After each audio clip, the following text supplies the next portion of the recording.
Boom. Hello, everyone. Welcome to Someone's Microphone is Playing Up. I blame Ryan. Yeah, I think it's Ryan. How's it playing up? Let's find out. Hello, everyone. Welcome to the. It's all right now. Welcome to the Loudmouth Podcast with me, your host. Shut the hell up! My God. I'm trying to figure out if it's okay.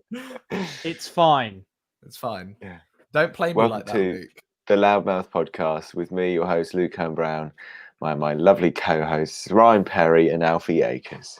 Hello. On this pleasant Friday afternoon. Yes. We're live. Pleasant. I don't know. It's a bit grey outside. Bit Yeah, grey. I've been outside all day today. No, it's not outside my window. It's nice and bright. It's all right, Ryan. Yeah, it's nice. I've been outside all day. The weather is not the side what it wanted to be over here. It's been either really hot or starting to rain. Quite a mixed. I've been helping my old man dig holes for a new fence in the back garden, which was a nice day of manual labour. So I'm now very tired and irritable. That's a warning. Lovely. I'm surprised you're not as red as Ryan's forehead.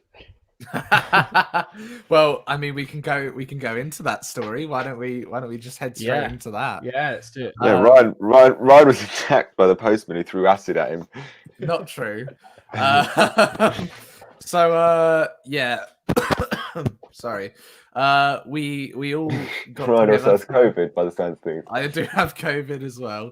All got to. That's a joke. Calm down. No, we all got together on Monday for a lovely socially distanced barbecue and walk that we all went on. Me, Luke, and Alfie, and a few of our other chums. And Luke's sun cream, I just have to say, is one of the worst things I've put onto my face. No, because you don't put enough on. Like it's a spray. You've got to spray it. No. I have the cream, right? You squeeze out, and I was layering it on. That's the only. And I did not get sunburn. I was putting a lot on, but Luke's sun cream. I wasn't as bad as you though. Still, you got it pretty bad. No, I wasn't bad. I was fine the next day. No, Jack was scorched the day after. Yeah, but you guys did not put on enough. Seriously, I know. I was it was fine. Just watery. I was absolutely fine. You'll live. You felt pretty rough afterwards, though. Yeah, I bet. I suppose I've survived. Yes. You're probably fine, Ryan. If you went outside a little bit more, your skin would be a little bit more adjusted. resilient? Yeah, probably to the sun. Instead of you going outside like a sort of mole rat going, "Ah!" I mean, I didn't do that. I've just sort of become a bit of a hermit of recent times. You've always been a hermit. Not majorly. I have been out more, but it's not like there's anything to do at the moment. Ryan, go for a run. I don't care, Luke. Anyway. So that brings us on to our. I don't have any biscuits with me, boys, but I would have a biscuit, but I've got dinner in an hour, so I've got bourbons. Oh yeah, you told me earlier you've been snacking on bourbons all day. Yeah, and I've realised they give me indigestion. Yeah, probably because you're eating about 5 in a minute. Well, you said you had about 10 earlier. That's like half a pack of bourbons. Yeah, it is, and it's not good. It's really not good. Then stop. Bourbon's going to become the new party rings for you, then, Luke. Well, they've sort of started repeating on me a little bit, which isn't great. But what can you say? That's just life, isn't it? Sometimes life's little pleasures catch you out. No, I couldn't agree more. So, go on. No. I've got some mint Oreos downstairs, which I've had a couple of. Oh, I remember when Ryan finished a packet of them to himself. Not a mint Oreos. I don't like mint Oreos.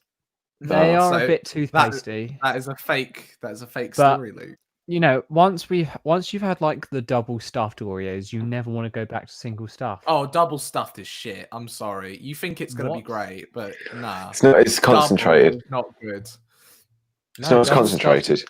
Double stuffed. It's too much. It's too much. No, double stuffed is the way they should make Oreos in the beginning. Single stuffed, there's barely any of it.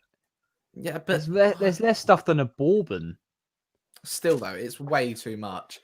Like, you get huge chunks of icing, and like it's not like soft. It's kind of I don't know what's the I word. haven't been checking the comments Cold. today.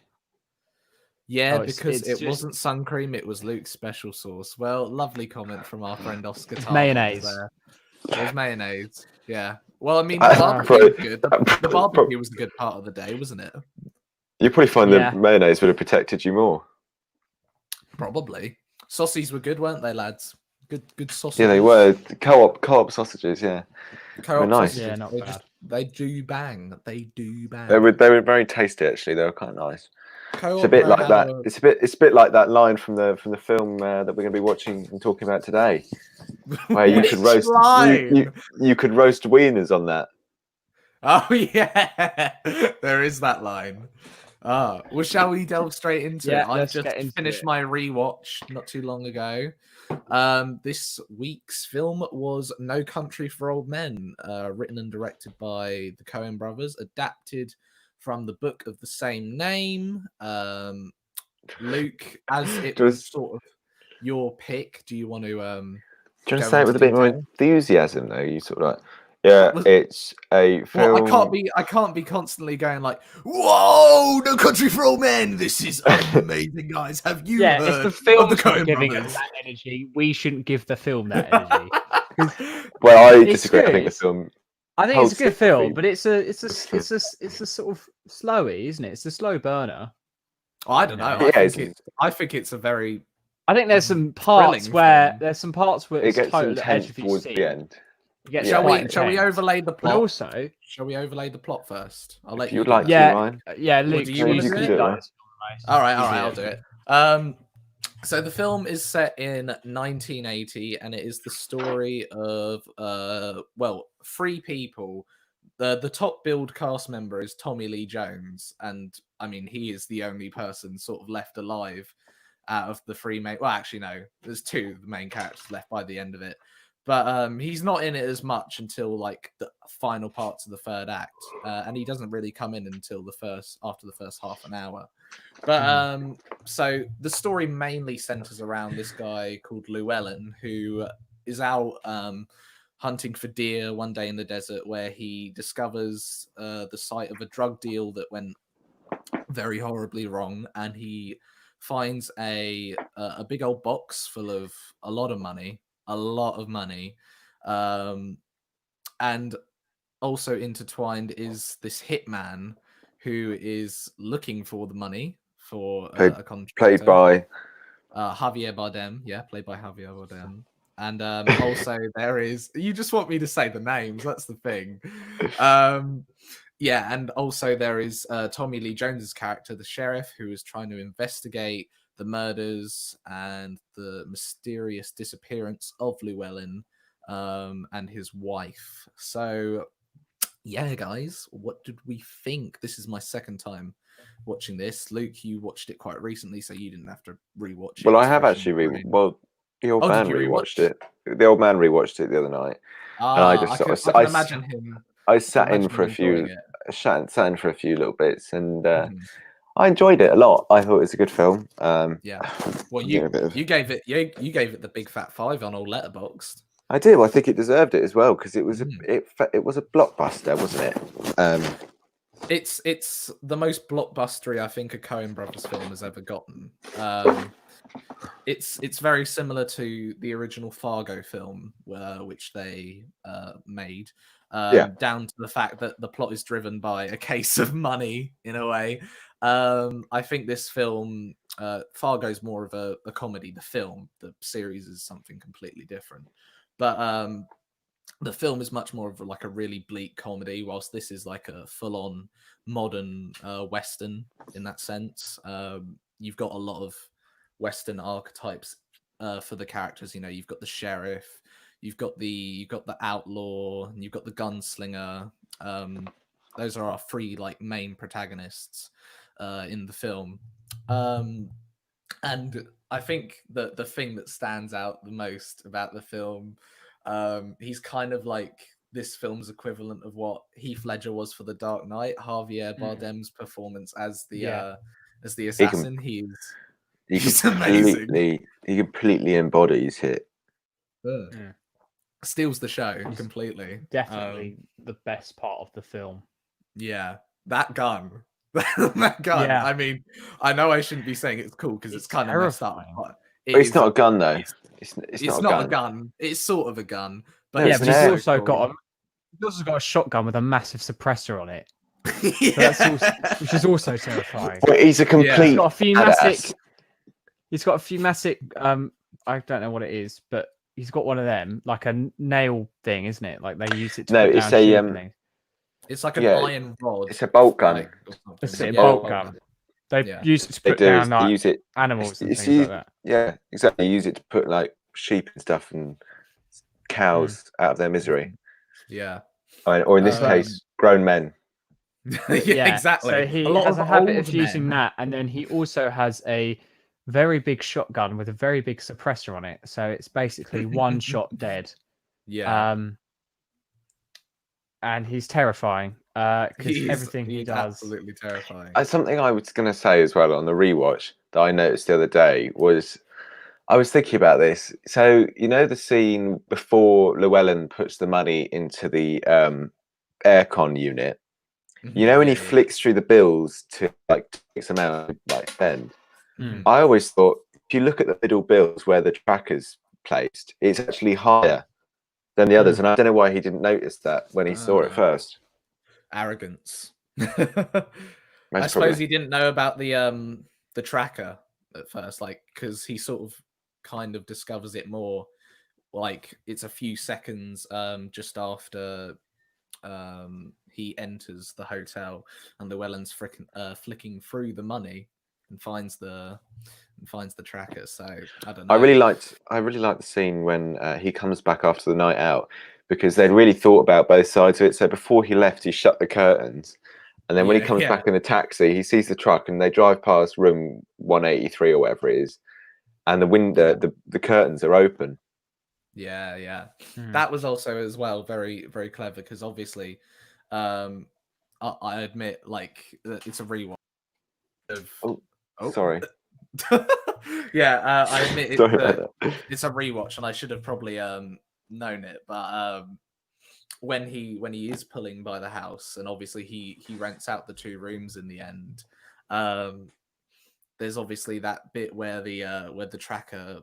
The beeping goes a little bit funny, and I didn't catch on until he was like hooking the case from the other part of the air vent that it was because it was in the middle of the 2 rooms. But I don't know. I just think that's really cool. It's a very, very clever film in the way it executes and lays out the foundations for all the tension building. It was just clever. I don't know if you can call it action scenes though, because they're not like John Wick choreographed shit. It's just like him going in a room, taking out a bunch of people. Yeah, it's clever though. It's done very well. It's a cat and mouse chase. I also really like the bit. This is just general, just knick-knack crap that I really enjoyed. But I really like the bit where he's walking across the Mexican border and he sees those people and he's, "Oh, can I have your beer?" So he basically looks like a hobo. Yeah. But yeah, no, he's also very naive as well, Llewellyn. Naive to the point where it gets him killed in the end. We knew that was going to happen, though. Yeah, I think it's like what was interesting was that it wasn't the hitman who killed him. It was the Mexican gang. Yeah, of course. Yeah, that's the cartel. So it's the other side. Yeah, he was too busy thinking about him that he had no clue. I really liked that. Basically, the hitman kept to his promise where he said, basically, if you don't give me the case back with all the money, I'm going to kill your wife. And even though he was dead, he still killed his wife. Yeah. Well, I mean, that's the thing. Yeah. Like it's sort of left ambiguous whether the wife is killed or not. I think she was killed, but yeah, I think he was killed because he was checking his shoe for blood. Yeah, exactly. That's true. Yeah. What do you guys?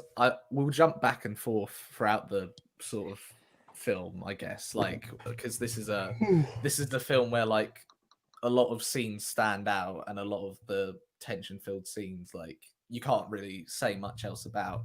What do you guys think of the film's famous for its abrupt ending. I wonder what you guys think of that, considering that last week we had a film that ends very abruptly as well. We're 2 for 2 on the ambiguous endings, but what do you think? I think it was interesting that they managed to catch Tommy Lee Jones doing one of his old man rambles off set and managed to incorporate it. I don't think that was scripted. I think someone had just gotten onto the story. Someone just stuck a microphone in his trailer. Yeah, and he's just sat. That scene was when he's talking to Llewellyn's wife. That was completely off the cuff. That's Can I also say one of my favourite lines in the whole film is "I got the cancer." Oh, Llewellyn's mum is one of the most irritating characters, and for that I really like her. She's so annoying. She's got that. She's like, oh, but no, I told you since day one I didn't like it. I remember because I watch a lot of these films with my mum and dad. Because I say, oh, I've got a new Loudmouth film, so why don't we watch that? Yeah. And it's quite interesting because I get to hear what they think about it, and they've seen like tons of films, so it's always quite interesting what they think. And my mum was just like, "Oh, it's like it was a bit like they just ran out of film at the end." Yeah, that you get that same sort of impression that you get from like the ending of like Monty Python and the Holy Grail or something like that, where everything just stops abruptly. But I suppose that was because they did run out of film on that shoot. But Yeah. I don't know. I don't actually know how the book ends, and I don't know how this differs. I think my from mum read it. Yeah, I was going to say because I don't know how sometimes I think it ruins it if you've read the book because you go into it wanting it to be book note perfect. Yeah.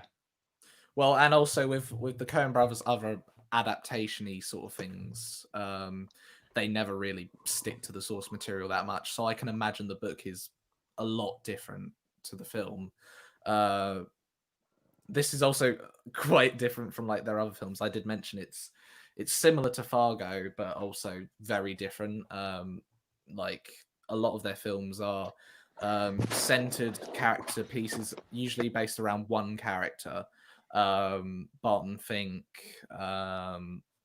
obviously, with the exclusion of Ballad of Buster Scruggs, because that's a anthology film. But yeah, Barton Fink, obviously, Inside Llewyn Davis. There's a Single Man as well. That's a big one to point out. Their films like are very like enclosed, I suppose. Like they're always just about one singular person. Whilst here you've got 3 protagonists that differ, and they even have like cop-out protagonists, like with Woody Harrelson's character. You think Woody Harrelson? You think he's going to be a big part, but I thought he was going to be. He sort of strides in like he knows everything. I thought he was going to be a proper badass. Like in the 3rd scene he's in. Yeah, he's only in like 3 scenes. Yeah, it's just great. I mean, good on Woody though. Easy paycheck. Yeah, I watched the trailer after I watched the film, because I was a little bit interested into like what parts they showed off the most, and they show off Woody Harrelson a lot in it. So I can imagine because he puts people in the seats. Exactly, I can imagine. So you can imagine people going into the cinema. Thinking, oh, there's Woody Harrelson. He's going to be in. When I first saw him when he was first introduced, I thought he was going to be an integral part of the narrative, but he was actually just nothing. It's clever, reflective on his character. They're very good as well with their marketing as well. Like they're very. God, me and Alfie are just yawning today. Sorry, I am very tired today. It was it a late one last night? I don't know. I think I stayed up late. No, oh shit, my fucking computer's down. Sorry. Yeah. No, it wasn't a late night. I just I've been working all day, so been working. Yeah.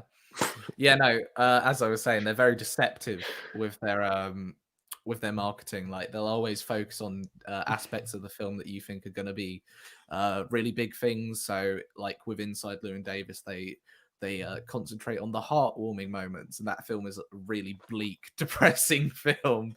And if you go all the way back to the really old trailers for like Fargo and stuff, wasn't Ad Astra marketed as like an action film? Yeah, they do it. They like a lot a lot of big movies do it, but like the Yeah. Coen brothers do it in a much more clever way, where they make you expect one thing and they give you something even better, which I quite like. Didn't really work in the case of Hail Caesar. I didn't really like that one, but all their other I've Hail never seen Caesar that. was very like, oh, what? it was their most grandpa-ish movie they've ever made, I think. It was a thing with Hail Caesar is, despite the plot moving forward, it just never seemed to go anywhere. Yeah. I was that's like, the oh, thing. that's the ending then. And then because like you think it's Okay. going to be like this Hollywood sort of like comedy drama thing about this struggling actor. Turns out, what was it? Bloody, I can't remember who it was. I think it was Channing Tatum. Yeah, Channing Tatum. Turns out he's with the with the USSR or something. Yeah. It's like really out of No, left field. George Clooney. Was it George Clooney? George Clooney. I think George Clooney's like at the end of it though. He's doing the Roman epic. I don't know. It's been a long time since I've seen it, but Yeah.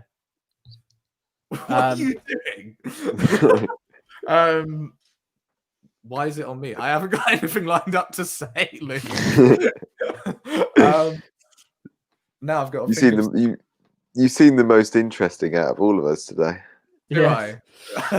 Yeah. Me and Luke are just sort of brain dead. Me and Alfie are just here, sort of like. Yeah, I'm doing the heavy lifting. Well, I mean, I'm kind of interested because, like, me and Luke. What are you putting it on me for? I haven't got anything to say. Just get it on all of us, Luke. Just get it on all of us for the minute. Yeah, no. So I when we just started the conversation, me and Luke, obviously very big fans of this film. Would you go as far to say that you love it, Luke? No. You gave it a 5 out of 5. Yeah. Doesn't mean I love it. Of course it does. Why have you given it a perfect score then? No, because it's not saying. I would go back and watch it, but I don't love it. Like, so then why have you given it a 5 out of 5? Why would you give a film you don't love a 5 out of 5? Because it was flawless. Yeah. But I don't know. But you don't know if you enjoyed You can really like a film and think it's really well done, but you don't have to love it. Yeah. I like films that are terrible, but you should still like. That's a whole different thing, though. Like, so there you get. That's what I mean. Loving something like a film, it's different. But if you watch any different sort of, sorry, I'm going to school with here. But what I'm trying to say is that you have a different feel towards other films, and it wasn't necessarily a film which I was like, oh yeah, I love that. I was just like, oh, that was well made. That was very good. That's a 5 out of 5. It's flawless. I don't know how I'd probably revisit. Fair enough. Yeah, I mean, I grade films completely differently, but yeah, I was going to say, Alfie, you said you enjoyed it a little less than us, but I really enjoyed it. I wasn't the biggest fan of the ending. I think it ran out of steam. I think it had a lot of plot threads that kind of just got a bit lost. At least it gave the impression. So I wasn't a big fan of the ending. I think again after the death of Llewellyn. Llewellyn was in the movie. Can't believe Lil Wayne died in Old Country for No Man. Honestly, he was just singing a Millie, and then the hitman came in and just pumped him full of air. Yeah, no, he didn't have a price on his head. He was just doing us all a favor.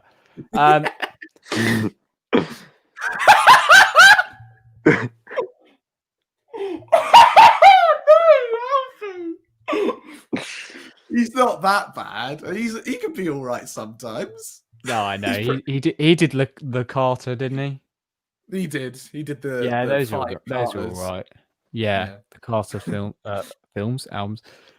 It's just Millie. It's not my favorite. Not my favorite.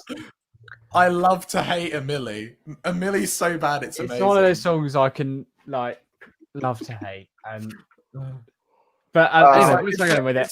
So it's kind of like after that, I was like, okay, sure. I like the way it kind of just went. Oh yeah, he's dead. By the way, like that was quite nice, and not so by the numbers, because a lot of films would probably have had his death as quite like over the top. But we kind of everyone watching that film knows he's not gonna. This isn't gonna end well for him. I've got a 'cause he's a bit question. naive. So I never understood why the assassin guy didn't kill what's his name at the end when he goes into that motel where Llewellyn was shot when he was behind the door. Because he's described as like a merciless killer who just kills for fun. But also, he didn't kill that the old man at the near start of the movie at the gas station. We don't know that though. We don't know he didn't come back. Yeah, but why would he need to? You see him leave the place and he's gone. Yeah, so, true. I don't guess. know. So I think he has mercy, but only with the coin toss. That's the thing.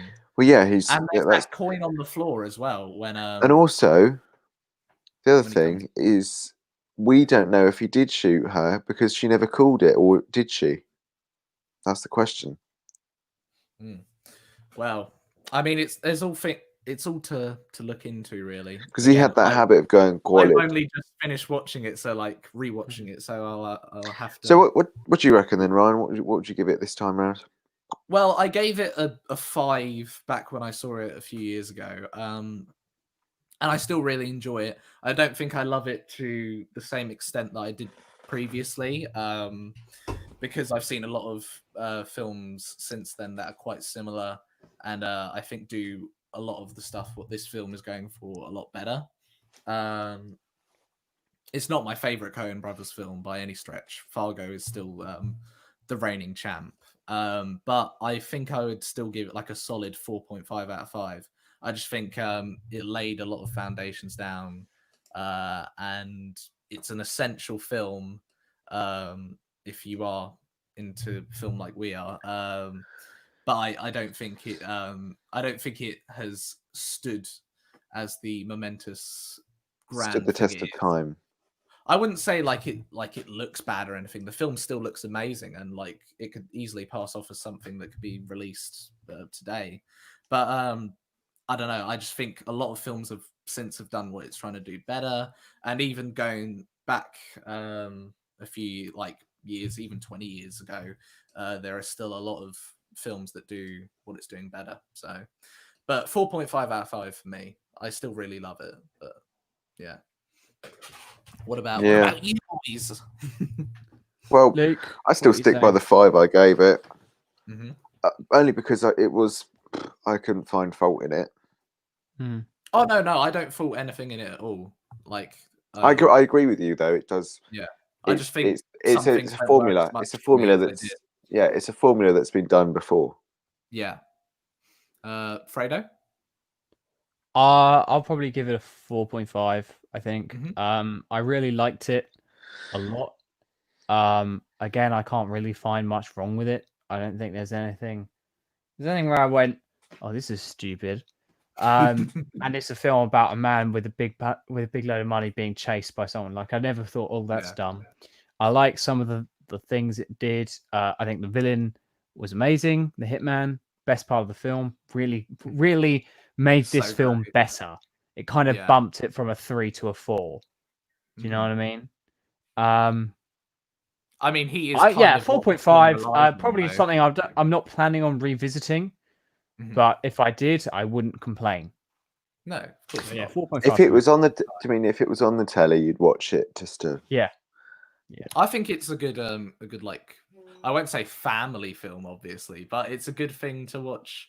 I don't know, with the parents. Like, personally, my parents like love westerns and all that shit. And I recommended it to my dad a few years ago, and he told me, "Oh yeah, love it." And I'm pretty sure my mum has watched it. I have to ask her again at some point, but I remember talking to her about it. At least I remember, but I don't know. But yeah, No Country for Old Men. Good time, boys. Yeah. So I'll raise this question to you now, lads, because I forgot to mention it in the chat. It's really up to you guys. What would we like to watch for next week? I've got 2 that we could pick from, unless you boys have got any ideas. Yes, I do. Mean, I know. Oh, you have got one. Yeah, we're going to watch World's Fastest Indian. Okay. What? Okay. What? It was a I- joke. It was a Oh. joke, but now I'm slightly sticking to it now. You have to.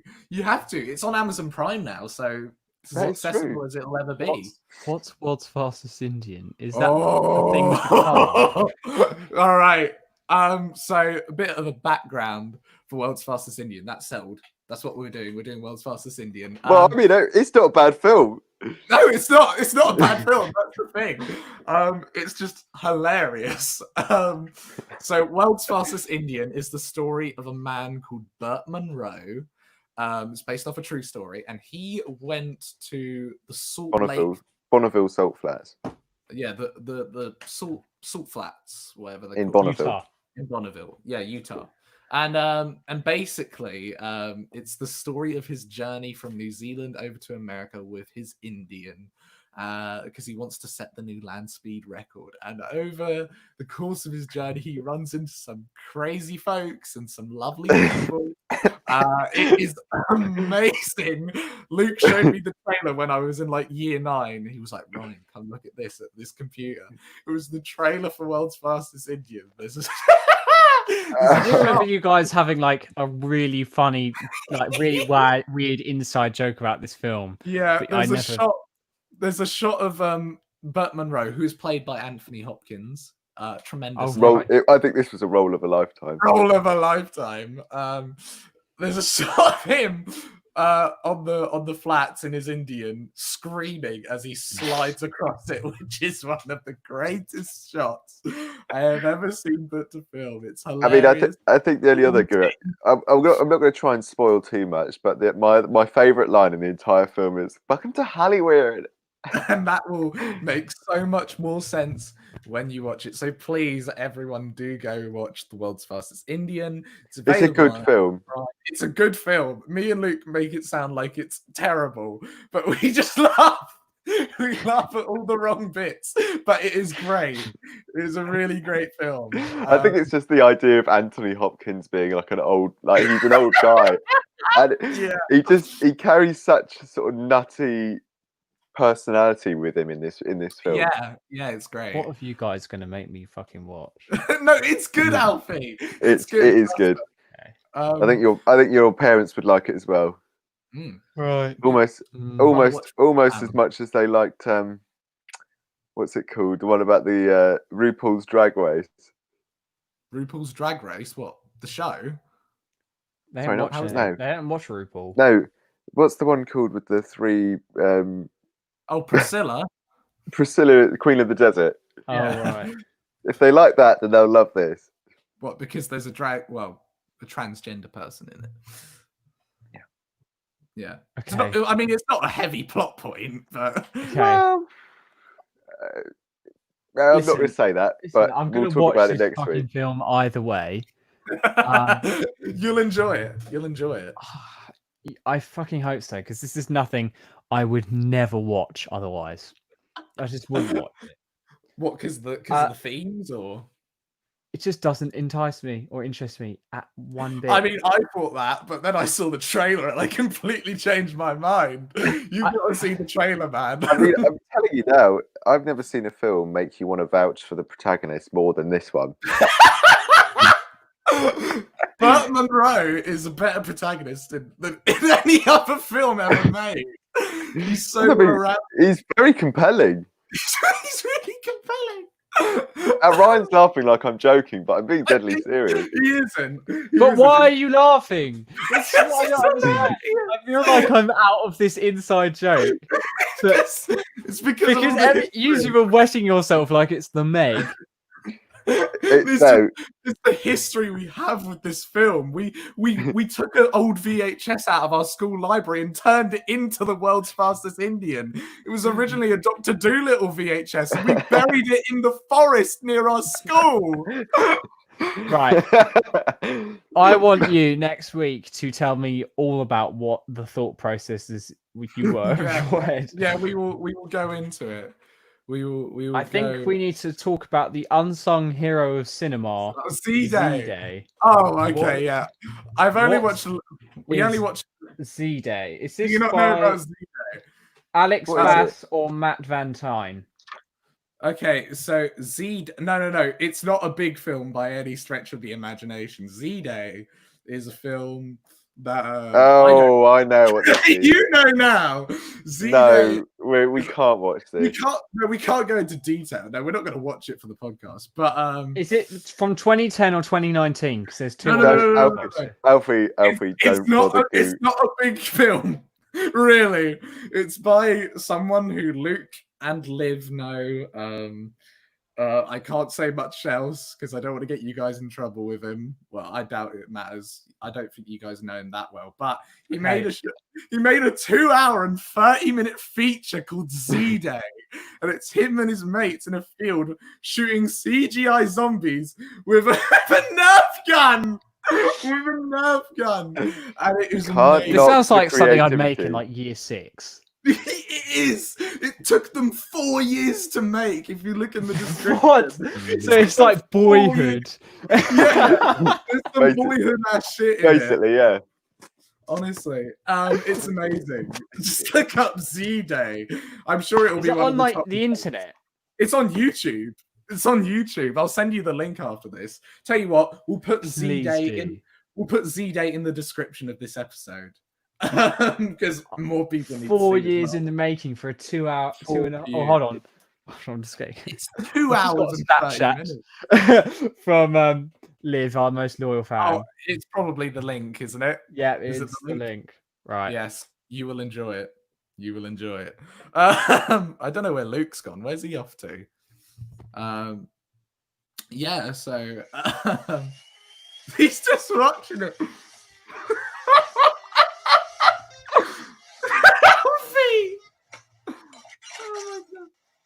He's just enjoying it.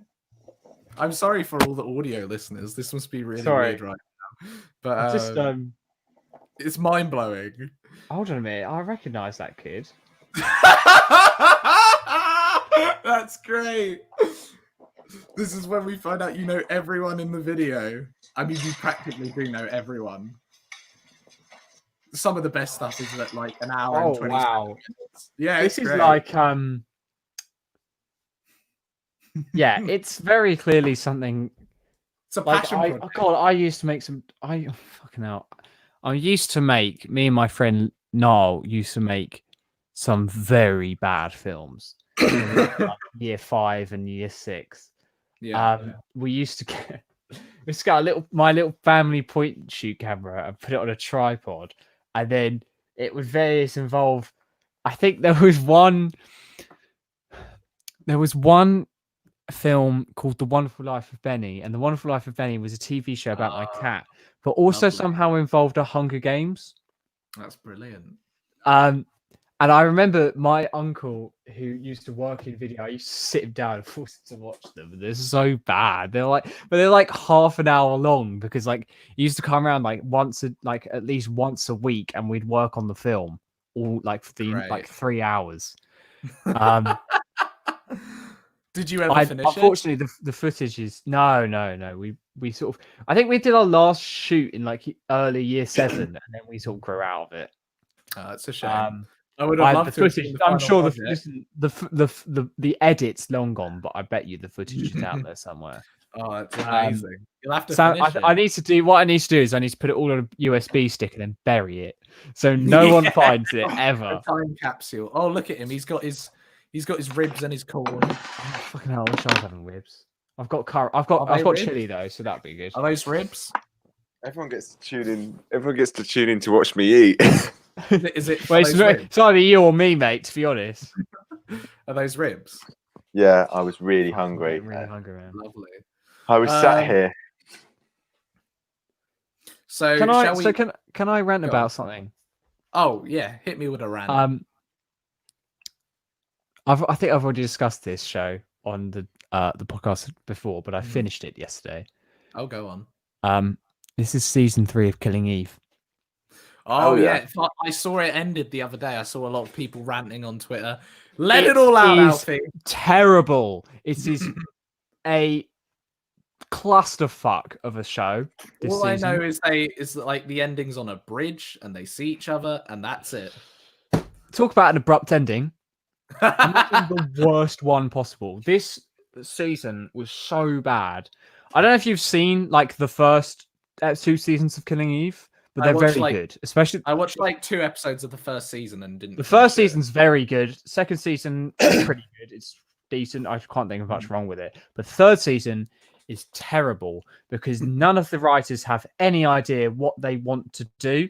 So they kind of just throw all these characters in various different plot lines at once, but they never take any time to the audience to make it clear as to what is actually happening. So we are constantly second guessing what is supposed to be happening in the scenes. It's like it's not a linear story, but it's like trying to have 3 linear stories at once, but with the same characters. And so people will just forget a plot line and then do something else for an episode and then not come back to it until 2 episodes later. And there's only 8 episodes in the show, the series. So they're trying to fit like all these different plot lines in 8 episodes and terribly. I mean, a lot of it's really fucking dull as well. Like it's really I still boring. don't get whether it's like they want to be with each other or they want to kill each other. Like... No, and in the entire season, that's still never. You still never know. There are a lot of like meaningless conversations. So we'll have like a lengthy, like 5-minute conversation scene, and we still know nothing about any of the characters' narratives. Yeah, It is. I'm not going to watch season 4 if they ever make one because I'm literally so turned off. If it's the same writers as last time, I'm not well, going to. I mean, Phoebe Waller-Bridge, she only did season 1, right? And she was just like, "I've had enough. I'm on to Fleabag now. I'm on to better things." Like, yeah. That's probably where it faltered because like she pretty much created it. So yeah, it won't be as good. It should have been like many TV shows. It should have been a 1-season deal, or maybe 2 season, but 3 they just had nothing to do, and they just ended up killing off characters to add shock value for no reason, right? For no reason.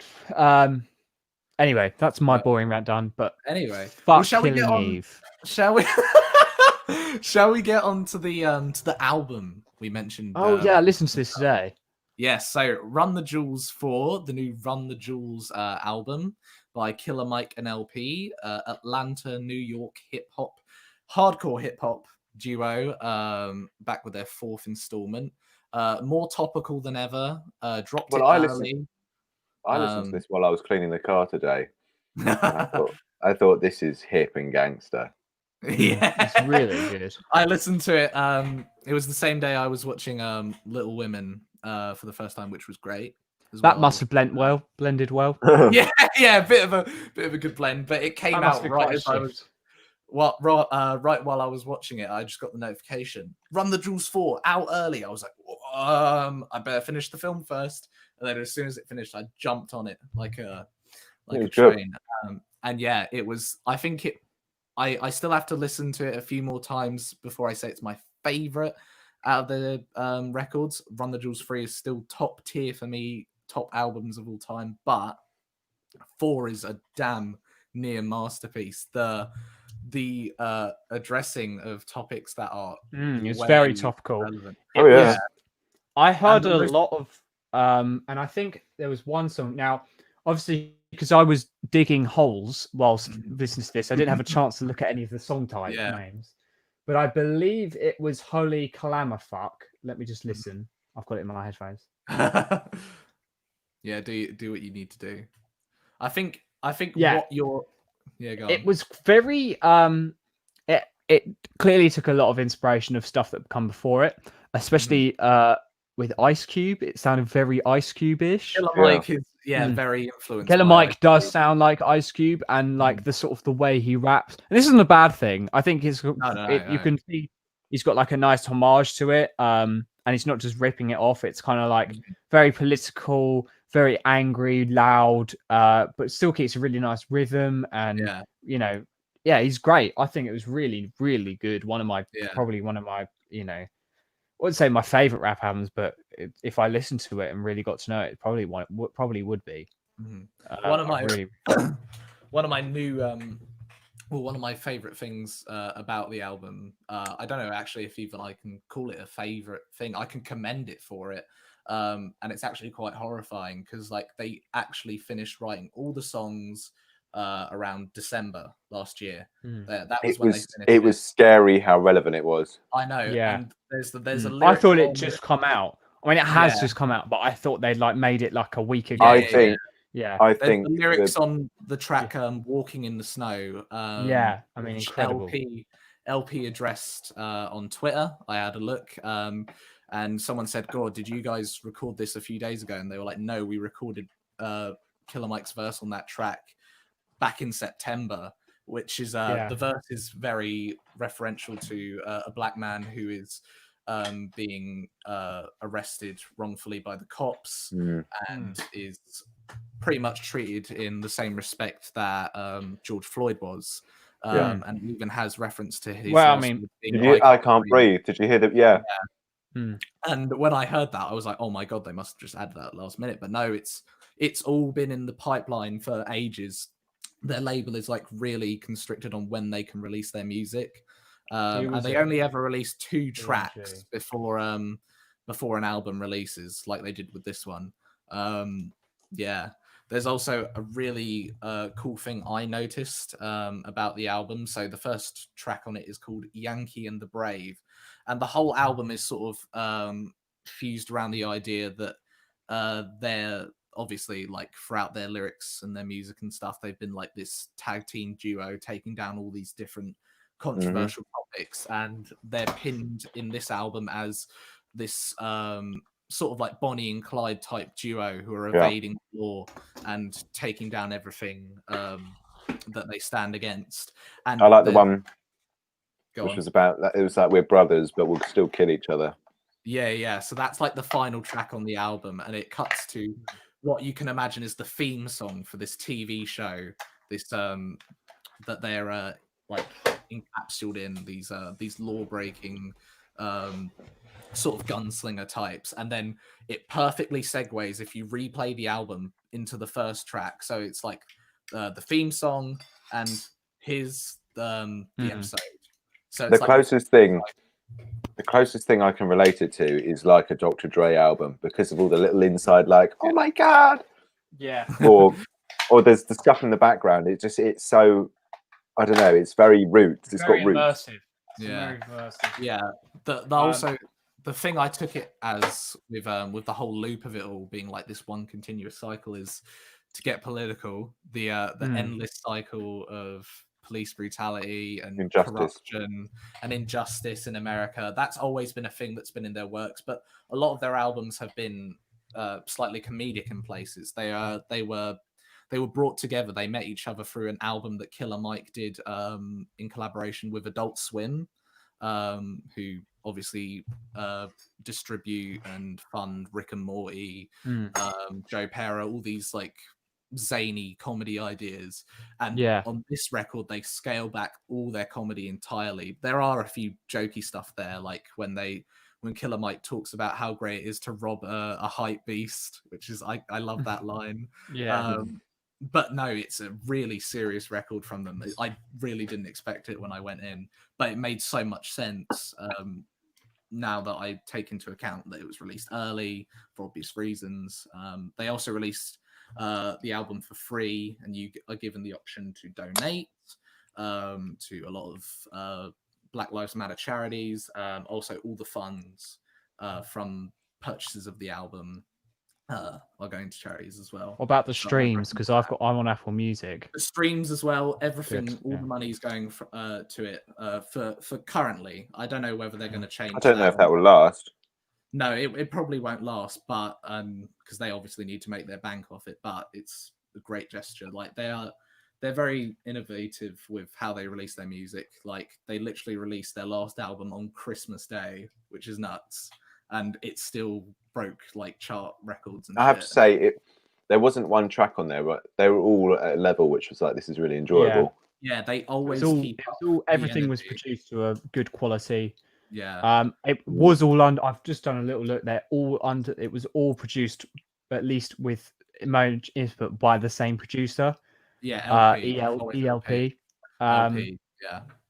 So that probably is why everything sort of sounds right and similar. Is you didn't have someone slacking.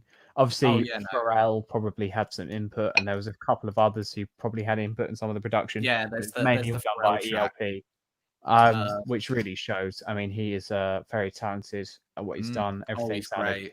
divine. Yeah. The vocals just sounded very good. It's fit really nice. Fits softly into the track, but didn't like get buried in it. And yeah, it's really, really nice. There's the penultimate track, Pulling the Pin with Mavis Staples. Yeah. She sounds amazing. Really fucking haunting lyrics there. Yeah. Yeah, it's great. I'm interested in what you guys' favorite tracks are. Mine personally were Holy Kalamathak, the one with 2 Chainz. What's that called? Out of Sight. Of course, Ooh La La, Walking in the Snow, The Ground Below, which is a heavy. Oh, I like that one.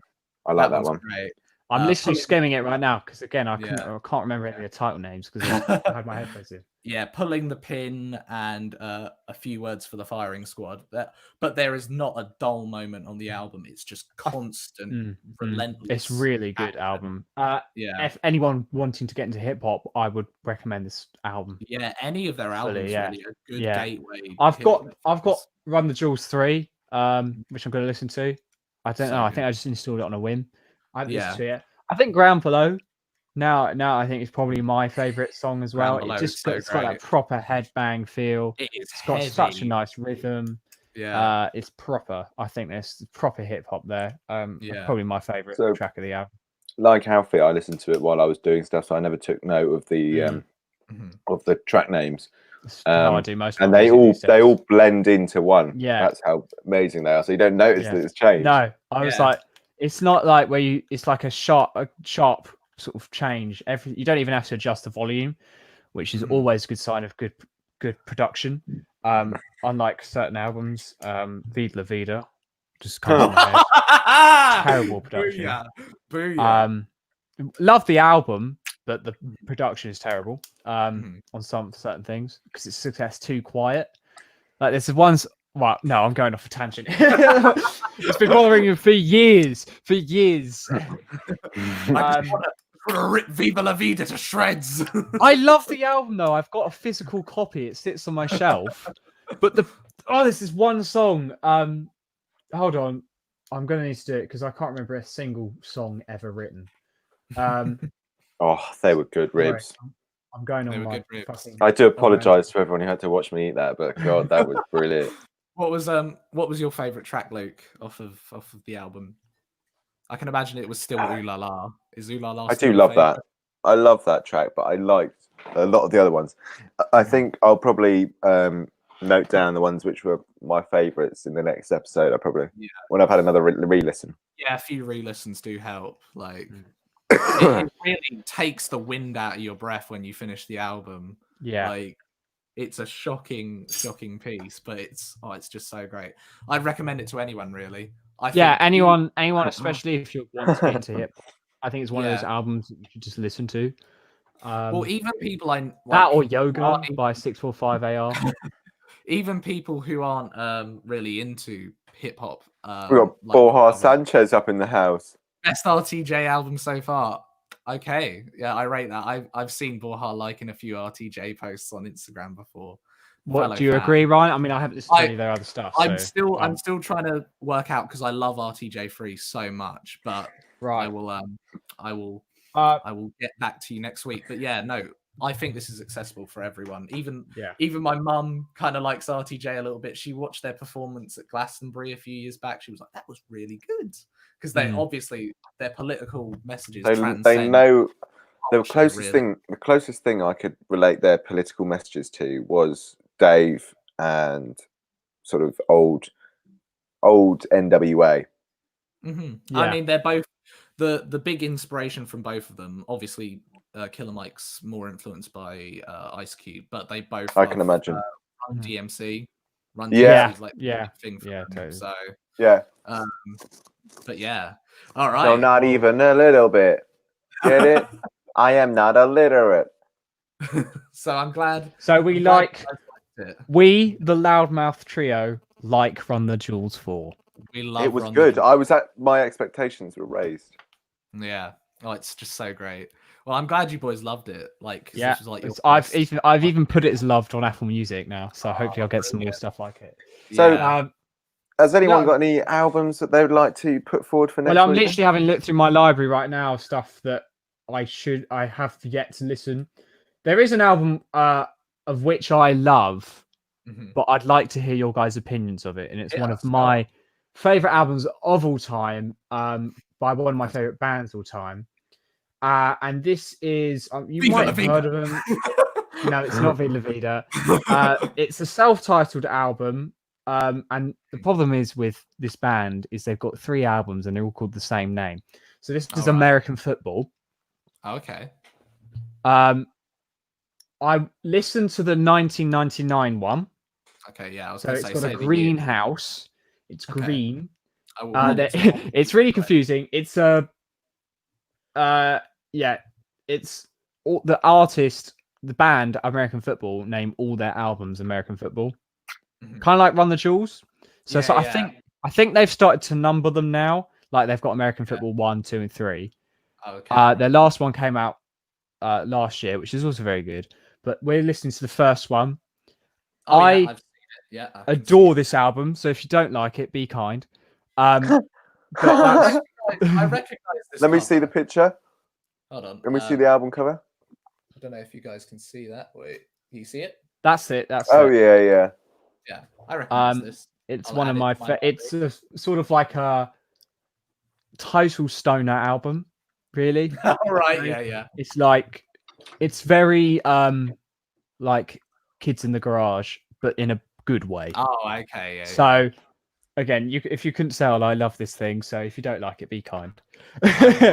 I'm sure I will enjoy it. I'm looking forward to it. That's my album pick. So I'm more than happy to listen to it. So again. we got World's Fastest Indian and American Football.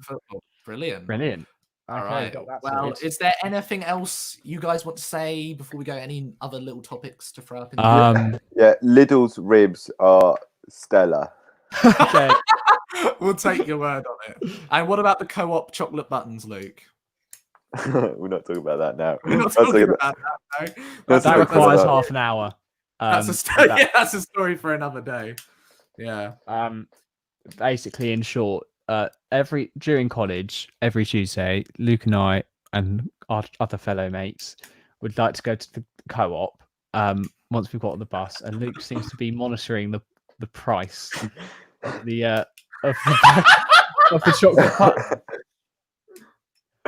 Also, Liv said the documentary 13, which I will watch because it's very topical. Yeah, of course. Yeah, very topical. Ava DuVernay or whatever her name is. I don't know who made it. I've heard it's very good. If you guys do want a good documentary to watch that's quite political, Fahrenheit 11/9 is amazing. I really like that. It's not like inventive in its filmmaking, but the stuff it says and the amount of stuff it covers, it had me just like the entire way through, jaw drop entire way through. I haven't got. I mean, I'll recommend another. There we are. Ava DuVernay. I haven't got a documentary actually for this week. I mean, I've got a good like political timely film. If you guys want to watch anything right now, I'd say watch the film Blind Spotting. That is the most true to the world thing right now. You should do like a double billing of that film and then listen to Run the Jewels 4 masterpiece. Or go revisit Straight Outta Compton. You know, go back to classics. The classic album. That one that got me into that album got me into hip hop. You know, it's a classic cover. Oh yeah, and the TV show When They See Us. That is a really great miniseries. Did anyone watch Noughts and Crosses and Black Klansman? No, I didn't watch it. No, I didn't either. Do the Right Thing. Obviously, I watched that this week. Amazing. Spike Lee, genius. That's his best film, without a doubt. What? Do the Right Thing. So it's like kind of his. It's very early on in his filmography, but again, tackles a lot of shit that's going on now, all the way back in like the 90s and shit. So yes, those are our topical recommendations. Yeah. Please watch these films, educate yourself, sign petitions, donate if you can. share as much as you can, because this is a messy time. And remember, fuck the police. Fuck the police. Straight from the underground.